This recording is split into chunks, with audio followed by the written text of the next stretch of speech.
156회 조선의 수도. 조선시대의 한양이 서울이라고 우리는 배워왔습니다.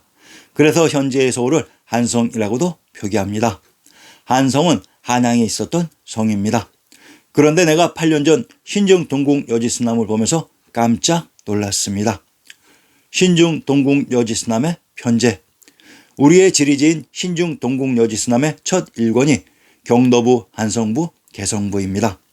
경도부와 개성부를 나누어 놓은 것은 우리가 배운 지리적인 위치에 지식상 당연한 것이었습니다. 그런데 한양이 서울이라고 하면서 왜 경도부와 한성부를 나누어 놓았을까요? 참고로 개성부의 궁신들 위치를 서술한 내용을 보면 개성의 궁궐들이 모두 경도인 서울에 있었다고 나옵니다. 즉 역사 속 신시개천의 무대 개경이 바로 경도인 서울이었습니다. 그러면 현재 반도의 지리적인 위치 관계는 전부 조작인 것입니다. 개경, 개성과 서울은 같이 있어야 되기 때문입니다. 그런데 더욱 과관인 것은 경도의 형승과 한성부의 형승에서 이 문제점의 근원을 찾았던 것입니다. 신중 동궁 여지스남의 경도와 한성부의 위치 관계. 자, 이제 경도인 서울과 한성부의 지리적인 위치 관계의 비밀을 밝혀봅시다. 신중 동궁 여지스남 구격본 경도의 형승을 인용하면 서울은 북으로 화산을 진산로로 담아 동과서는 용이 서리고 범이 쭈그리고 앉은 형세요. 남쪽은 한강으로서 금대를 삼았으며 멀리 왼쪽으로는 대관령을 당기고 오른쪽에는 발해를 두루 그 형세의 훌륭하기는 동방의 으뜸으로서 진실로 사나니 백이의 땅이다. 신중 동궁 여지스남에서는 경도인 서울의 진산을 화산이라고 조작해 놓았습니다. 신시개천이 일어난 곳은 묘양산인 금강산이라고 했습니다. 이곳 묘양산 금강산이 경도인 서울의 진산입니다. 경도인 서울의 왼쪽에 대관령을 당기고 오른쪽에 발해가 있었다고 합니다. 발해가 있었던 곳은 또한 백두산이라고 했습니다. 역사 속 신시개천의 무대 묘양산이 바로 금강산이고 백두산, 태백산이었습니다. 자, 그러면 서울인 경도의 형승이 나왔으니 한양의 형승을 통해 이들 서울과 한양의 비밀을 밝혀봅시다. 한성부의 형승을 인용하면 북쪽으로 화산을 의지하고 남쪽으로 한강에 임하였다. 경도인 서울의 형승을 북으로 화산을 진산로로 삼고 남쪽은 한강으로서 금대를 삼았으며 한성부의 형승은 북쪽으로 화산을 의지하고 남쪽으로 한강에 임하였다라고 해서 누가 보면 서울과 한양이 같은 위치에 있었던 지역으로 착각하게 조작해 놓았습니다.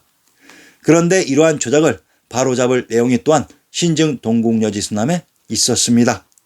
경도인 서울과 한성부의 형성을 자세히 살펴보면 경도인 서울의 동과서를 용이 서리고 범이 쭈그리고 앉은 형세라고 했습니다. 한성부는 동과서를 범이 걸터앉고 용이 서렸으니라고 했습니다. 신중 동궁 여지스남을 제작한 사람들은 동일한 사람들로 형승을 표현할 때 동일한 방향으로 기록한 것은 기본일 것입니다. 경도인 서울의 형승, 용이 서리고 범이 쭈그리고 앉은 형세.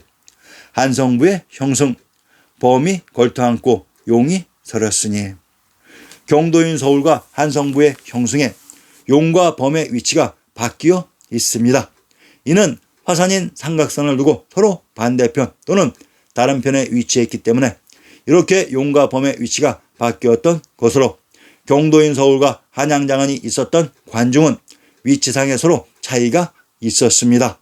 우리의 지리지 신중 동궁 여지스남이 이렇듯 처음 시작인 경도의 형승마저도 진산을 조작했던 것입니다. 신중 동궁 여지스남 구격본의 내용을 수정해서 바로잡으면 서울은 북으로 금강산을 진산으로 삼아 동과서는 용이 서리고 범이 쭈그리고 앉은 형세요. 멀리 왼쪽으로는 대관령을 당기고 오른쪽에는 발해를 두러 그 형세의 훌륭하기는 동방의 으뜸으로서 진실로 사나니 백이의 땅이다. 신시개천의 무대 경도인 서울 개경의 진산은 민족의 용산인 금강산, 태백산인 백두산이었습니다. 황제 대간식. 태조 이성계가 명조선 왕조를 개창하면서 황제 대관식을 한 곳은 어디였을까요? 신증 동궁 여지스남 개성부의 신증과 고죽을 인용합니다. 수창궁 소소문 안에 있다. 우리 태조가 이 궁에 영화전에서 선의를 받았고 정종과 태종도 이곳에 이모하였는데 지금은 폐하여 창고로 되어 있다 하고 했습니다. 태조 이성계가 황위를 받은 곳은 분명 개성이었는데 황위를 받은 수창궁이 경도인 서울의 소소문 안에 있었다고 합니다. 분명 현재까지 신증 동궁 여지스남을 본 사람들이 상당히 많은 것으로 알고 있는데 신증 동궁 여지스남과 현재의 지리적인 위치가 일치하지 않는 이러한 불합리와 부조리를 왜 아무도 제기하지 못하는 것인가요? 지식인들이라고 탈을 쓴 사람들 정말 쪽팔리고 창피합니다. 신증 동궁 여지스남에서는 개성이 경도인 서울이라고 합니다. 지금까지 우리가 배웠던 역사적인 지식과 지리적인 관점에서 큰 문제가 있는 것입니다. 아래 안엑스를 이상하게 보지 마시고 직접 신증 동궁 여지스남을 읽어보세요. 그러면 역사의 핵심을 바로 보실 수 있습니다. 조선의 한양이란 태조 이성계께서 황제에 등극하고 3년 후 한양으로 천도를 하게 되십니다. 조선의 개국공신 정도전이 태조가 천도한 한양인 장안의 관중을 둘러보고 그 감흥을 읊었는데 그 제목이 신도 팔경시입니다.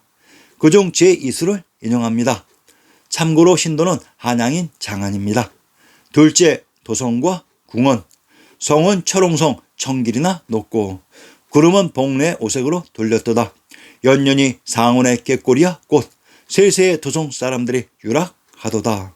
한양 장안의 도성을 철옹성이라고 합니다. 고전 번역원의 다산신무집을 인용합니다. 듣자니 지금 화성부에 단단한 철옹성을 쌓고 있다던데. 그런데 다산 정약용은 한양 장안에 있었던 철옹성이 화성부에 있었다고 합니다. 신도 팔경시의 제2세에 등장하는 상원은 상림원으로 진시황제의 아방궁이 있었던 곳이 상림원이며 복내의 오색이란 이곳 제왕의 성이 있었던 한양 장안의 관중이 복내 풍악의 금강산 자락에 있었기 때문에 조선의 정궁 경복궁이 황제들이 쓰는 용어인 복내의 오색으로 둘렀다고 했던 것입니다. 이곳 한양 장안은 고려의 황실이 마지막으로 있었던 봉주였습니다. 이러한 진실들을 꼭 기억하시기 바랍니다.